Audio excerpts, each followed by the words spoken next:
জুবিনবিহীন প্ৰথমটো ভোগালী। ৰহাত য়তৰ আৰ্হিত ভেলাঘৰ নিৰ্মাণ। ৮০ ফুট দীঘল ৪০ ফুট বহল ভেলাঘৰটো। অসমীয়া প্ৰাণৰ শিল্পী জুবিন গাৰ্গৰ ৰহস্যজনক মৃত্যুৰ শোকে আজিও অসমবাসীক ম্ৰিয়মান কৰি ৰাখিছে। শিল্পীগৰাকী কায়িকভাৱে আজি আমাৰ মাজত নাই যদিও প্ৰতিগৰাকী অসমীয়াৰ হৃদয়ত চিৰসেউজ হৈ আছে তেওঁৰ সোণালী কণ্ঠ। মাজত মাত্ৰ কেইটামান দিন বাকী। নঙলা মুখত ভোগৰ ভোগালী। প্ৰকৃতিৰ নিয়ম মানি ভোগালীয়ে টুকৰ দিছে দুৱাৰত। তেওঁৰ স্মৃতিলৈ ৰহাৰ আমনিশালত স্থানীয় ৰাইজে নিৰ্মাণ কৰিছে ভেলাঘৰ। ব্যতিক্ৰমী ভেলাঘৰ নিৰ্মাণ কৰিছে জুবিন গাৰ্গৰ মৃত্যু হোৱা ছিংগাপুৰৰ য়তৰ আৰ্হিত। ৮০ ফুট দৈৰ্ঘ্যৰ আৰু ৪০ ফুট বহল যানখনে সোঁৱৰাই দিব সেই অভিশপ্ত দিনটো, যিটো দিনত আমি হেৰুৱাইছিলো এটা সোণালী কণ্ঠৰ অধিকাৰীক। নাম ভগৱান সেনাপতি। মই ২০১১-১২ চনৰ পৰাই ভেলাঘৰৰ মাধ্যমেৰে ৰাইজলৈ বিশেষ বাৰ্তা দি আহিছোঁ।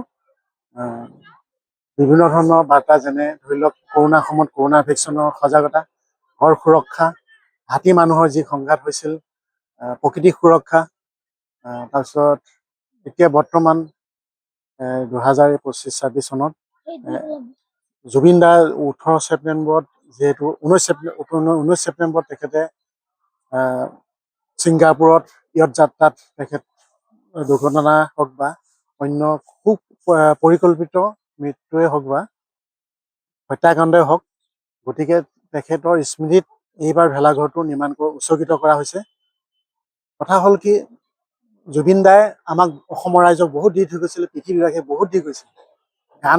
গানৰ মাধ্যমেতো মানুহক বহুত ধৰণৰ মৰম দি গৈছে। কথা হ'ল ল'ৰাৰ পৰা বুঢ়ালৈ সকলোৱে তেখেতৰ গান শুনে, আৰু তেখেত একদম মহান শিল্পী। এটা কাৰণেই তেওঁ দুখীয়া মানুহক বেছিকৈ মৰম কৰিছিলে। দুখীয়া, নিচলা, কোনোবা পথৰ ভিক্ষাৰীকো তেওঁ বিভিন্ন প্ৰকাৰে তেওঁ মৰম দিছিলে। গতিকে মই ভাবিছোঁ এইবাৰ তেখেতৰ প্ৰতিমূৰ্তিটো মই ভেলাঘৰত বনাম বুলিয়ে ভাবিছিলোঁ, কিন্তু সময়ৰ অভাৱৰ কাৰণে মই বনাব নোৱাৰিলোঁ। যি কি নহওক, তেখেতৰ বিশেষকৈ এটা চিম্বলিক ৰূপহে দিয়া হৈছে, এখন গীটাৰ, তেখেতৰ এটা টুপি, আৰু তেখেতে ভাল পোৱা বস্তু দুটা ইয়াত দিয়া হৈছে। এটা বগলী, তেওঁ জীৱিত সময়ত তেখেতৰ ওচৰলৈ এটা বগলী আহিছিলে, এটা কাউৰী আহিছিলে। বগলীটো তেখেতে চিকিৎসা কৰাইছিলে, আৰু তেখেতে ভৰণ পোষণৰ দায়িত্ব লৈছিলে। বহুত দিনলৈকে বগলীটো আছিলে বা কাউৰীও আছিলে। কাউৰীটোক তেনেকে কাকু গাৰ্গ নাম দিছিলে, আৰু বগলীটোক উদাসীন গাৰ্গ নাম দিছিলে।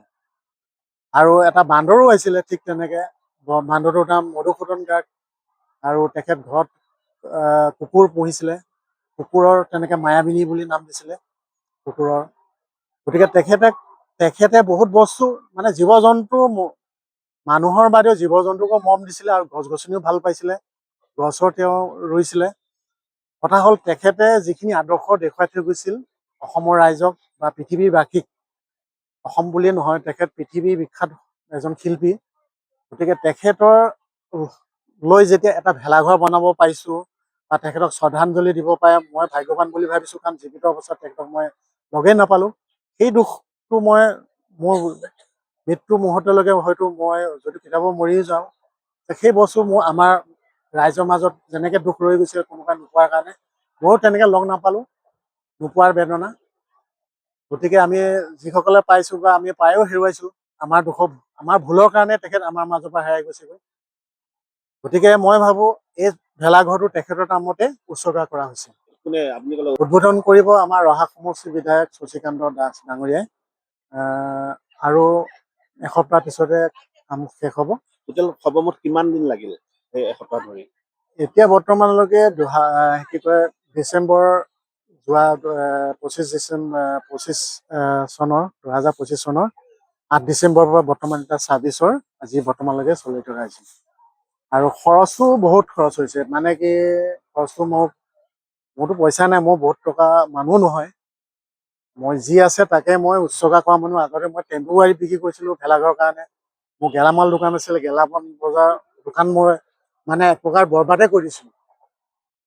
তাৰপিছত মই হাঁহ কুকুৰা পুহোঁ, হাঁহ কুকুৰা বিক্ৰী কৰিও মই হাজিৰা মানুহ, ইয়াত যিমান মানুহ লাগি আছোঁ, মই পইচাবিলাক সংগ্ৰহ সিহঁতক হাজিৰা হেৰি কৰোঁ, বাঁহ কিনো, খেৰ কাটিবৰ কাৰণে মানুহ লগাই দিওঁ। গোটেই খৰচবিলাক মোৰ নিজৰে। এতিয়া বিভিন্ন সমস্যাৰ মাজত মই কৰিছোঁ, কাৰণ মোৰ ল'ৰা এটা আছে, ছোৱালীজনী আছে, সিহঁতকো পঢ়া শুনাৰ দায়িত্ব মানে বহন কৰিব লাগিব। পৰিয়াল এটা আছে, মা দেউতা আছে। উৰুকা নিশা ভোজ ভাত খোৱাৰ পিছত এই ভেলাঘৰটো জ্বলাই দিয়ে নে এনেকে থাকি যায়? এই বস্তুটো জ্বলাই দিয়া নহয়, কাৰণ আমাৰ যিটো পৰম্পৰাগত ভেলাঘৰ আমাৰ তাতে হ'ব, সেইটো জ্বলাই দিয়া হ'ব। এইটো কেৱল শিল্পকলা বস্তু আৰু যিহেতু এটা বাৰ্তা দিয়া বস্তু, গতিকে এইটো কেৱল খুলি দিয়া হ'ব যেতিয়ালৈকে ইয়াৰ সৌন্দৰ্যটো জীয়াই থাকে, হেৰি হৈ থাকে, সজীৱ হৈ থাকিব। ধৰি লওক গৈ এক মাহলৈকে হয়তো আমি ৰাখিম, তাৰপিছত আমি খুলি দিম। News desk report, voice 365।